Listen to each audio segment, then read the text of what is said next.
চলছে আমনের ভরা মৌসুম। নতুন ধানের চাল পুরোদমে বাজারে আসতে শুরু করেছে, কিন্তু দাম কমেনি, বরং বেড়েছে। যদিও অন্তর্বর্তী সরকার আশা করেছিল আমন ধান উঠলে চালের দাম কমবে, কিন্তু সে আশায় গুড়ে বালি। সাধারণত নতুন মৌসুমে চাল বাজারে আসার আগে দাম বাড়তে দেখা যায়, কিন্তু এবার আমনের চাল সরবরাহের ভরা মৌসুমেও হঠাৎ দাম বাড়তে দেখা যাচ্ছে। অভিযোগ উঠেছে মুনাফা বাড়ানোর প্রবণতা থেকে মিল পর্যায়েই কৃষকদের থেকে কম দামে কেনা চালের মূল্য বাড়ানো হচ্ছে। দেশে মোট চাল উৎপাদনের 40% হয় আমন মৌসুমে।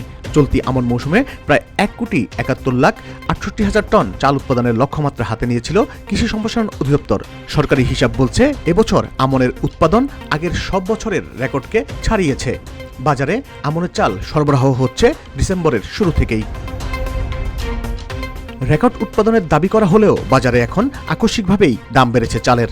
রাজধানীর কারণ বাজারের একাধিক ব্যবসায়ীরা বলছেন, গত কয়েকদিনে বিভিন্ন চালের প্রতি কেজিতে 4 থেকে 5 টাকা বেড়েছে, আর প্রতি বস্তায় বেড়েছে 200 থেকে 300 টাকা।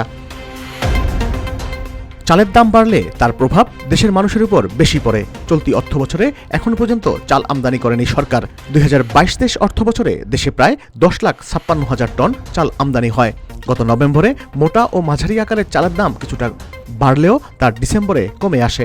তবে মাস যেতে না যেতেই আবার বাড়তে শুরু করছে চালের দাম। খাদ্য মন্ত্রণালয়ের তথ্য অনুযায়ী বর্তমানে প্রায় 14 লাখ টন চাল মজুদ রয়েছে। কয়েক বছর ধরেই বাজারে নিত্য প্রয়োজনীয় দ্রব্যের দাম বাড়ছে মুদ্রাস্ফীতিও। ফলে বাজারে চালের মূল্য বৃদ্ধি মানুষের খাদ্যাভ্যাসে চাপ ফেলবে বলে মনে করছে সংশ্লিষ্টরা। গত মাসে প্রকাশিত বিশ্বব্যাংকের নিয়মিত খাদ্য নিরাপত্তা প্রতিবেদনে বলা হয়েছে, দেশের 71% পরিবার খাদ্যপণ্যের দাম বেশি থাকা নিয়ে উদ্বেগে রয়েছেন। বাণিজ্য উপদেষ্টা শেখ বশিরউদ্দিন বলছেন, এখন আমনের ভরা মৌসুম। প্রাপ্ত তথ্য উপাত্ত অনুযায়ী বাজারে চালের ঘাটতি নেই। সরকারের চালের মজুদ, স্থানীয় উৎপাদন ও সংগ্রহে কোনো ঘাটতি নেই। তবুও চালের যে দাম বাড়ছে তা অযৌক্তিক। এর পিছনে সাময়িক মজুতদারি রয়েছে।